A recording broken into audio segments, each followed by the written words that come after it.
So I've been doing a lot of stuff off camera, building up the new workshop and making connections, finding tools, and I'm actually getting paid kind of okay.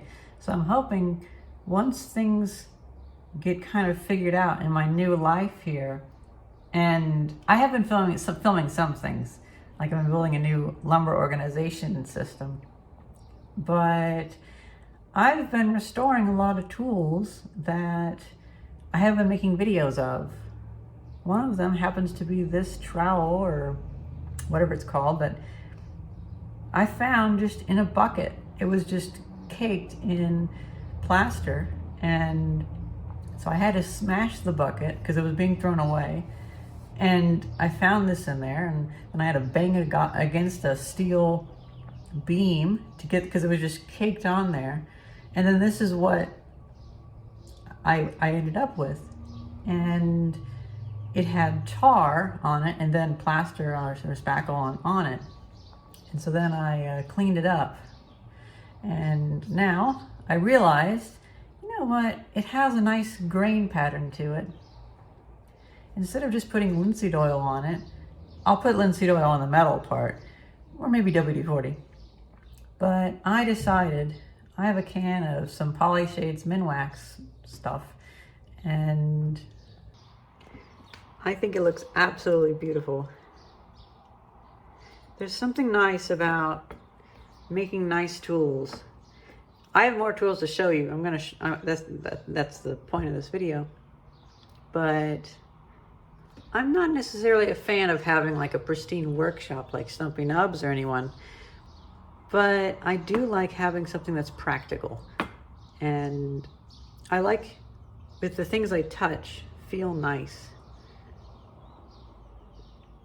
You can see a lot of the tar and stuff I couldn't really get off, but it's smooth, it's fine to use.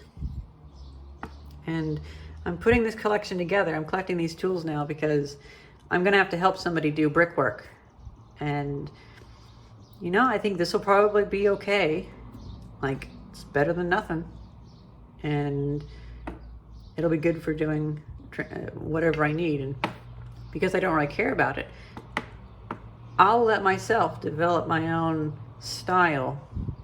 And if I want, I might even grind the edges so it's a different angle or something and find what works for me. But I just couldn't pass it up. I couldn't let this go in the trash.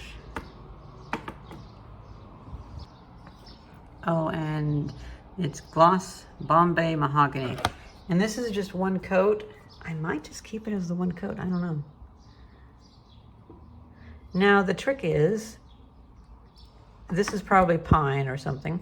And originally it would have not have looked too nice to have this on there.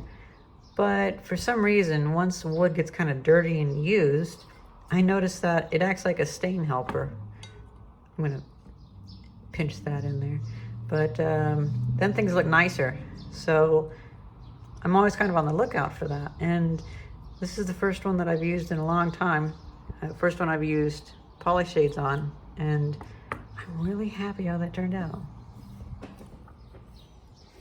Here's a better view.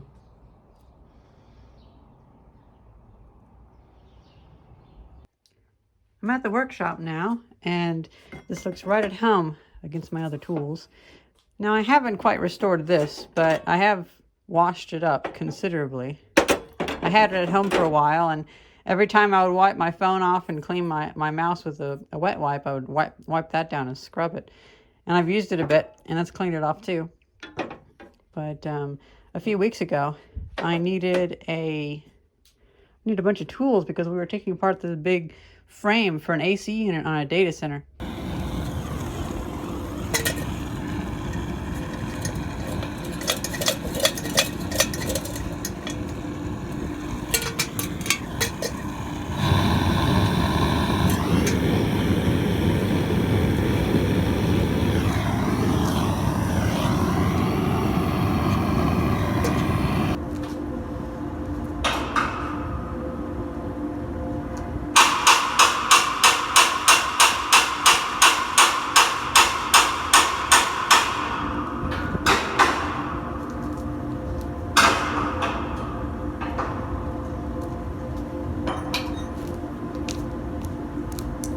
I'm still going to try to get permission to post that video, because I did record a video, but I want permission from my employer to make sure that I can upload it.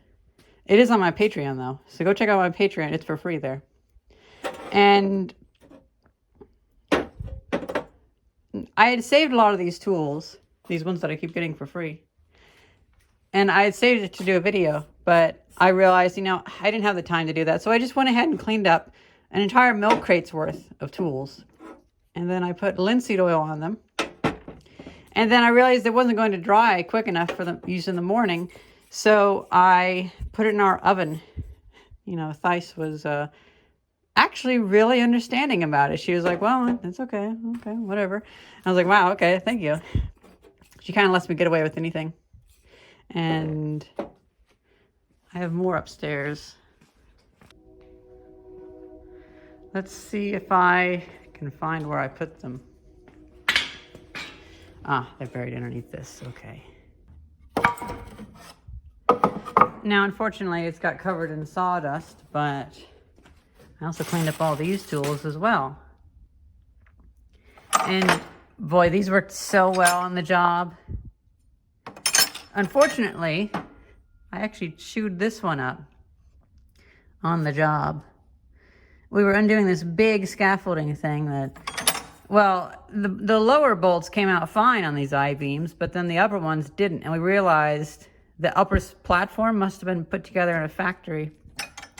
So I'm going to grind that away and weld it back.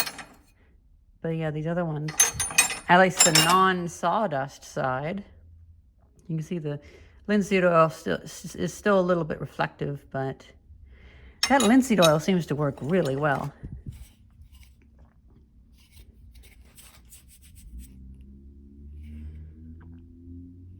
Black Hawk. It's a Black Hawk. This will be really helpful with my masonry projects, because I'm going to have to be helping a few people with some masonry stuff. But yeah. You know what? I should take this downstairs.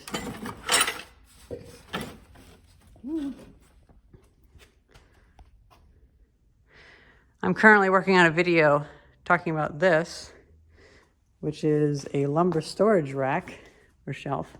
And it's going to be a bit sporadic, kind of like this video, because we broke our tripod mount, so I'm just going to be holding it.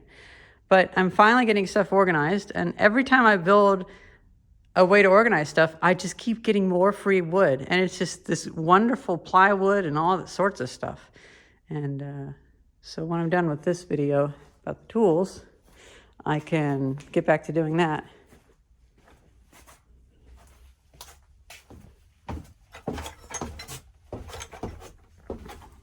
I'm slowly getting myself into a position where I can very easily make things. In fact, I realized I had too many 2x4s, and I just spent like an hour or two, and I made me and Thais a shoe rack, shoe shelves. So when I get stuff organized and I have my own little hardware store, effectively, it just gets very easy to build things. These tools were all in here. And I didn't clean the smaller ones because we were working on a big job, but these ones will be cleaned in just a matter of time, really.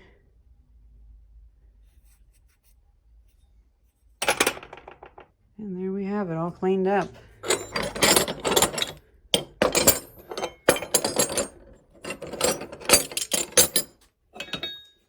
This stuff served us well, and it will continue to serve.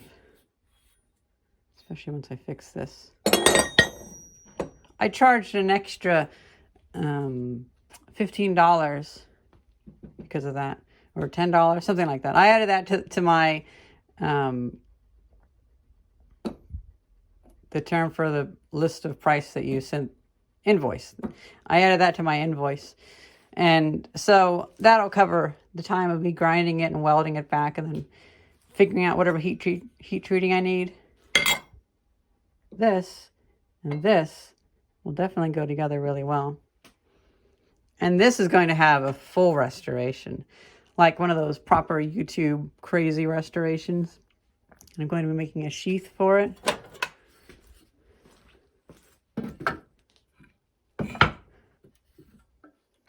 I have this piece of walnut. I have other projects that I've been working on, but some of them need new technology. Like, for instance, this stained glass window we want to have in our living room, but I would love to have like a fake 3D scenery behind it. So I might end up going with like a 3D lens behind it. I can't recall the word for it right now. Thankfully, somebody in the comment section will tell me, will remind me of the word, where it's the half cylinders that allows for a stereoscopic vision. And then this is an experiment for making a spice rack that has almost no wasted materials. But I've realized that I'm going to need something that allows me to mill wood on the table saw with a much more exact cut. So I'm going to build, actually I've seen Norm Abrams use something similar to it, where it holds the wood and then it runs it back and forth, because trying to cut wood like this, it's fine to make 2 racks, but if I wanted to make 200 racks, I might have an incident where I lose a finger. So it would be good to make a smart tool that helps this be held in the the table saw. Well, that's pretty much it. Hope you guys enjoyed this video, and thank you very much for watching. See ya. I'm going to get back to the other one. Ah, my knee. It's a pain in the ass to film videos right now, but I don't want to fix my tripod mount on my camera on my phone because it's a bit of a pain to use anyway, and I want to redesign it, so I'm just going to not, and then for an extended period of time I'll just be like, oh yeah, I should design the new one. Guess I'll do that eventually. 20 videos down the line.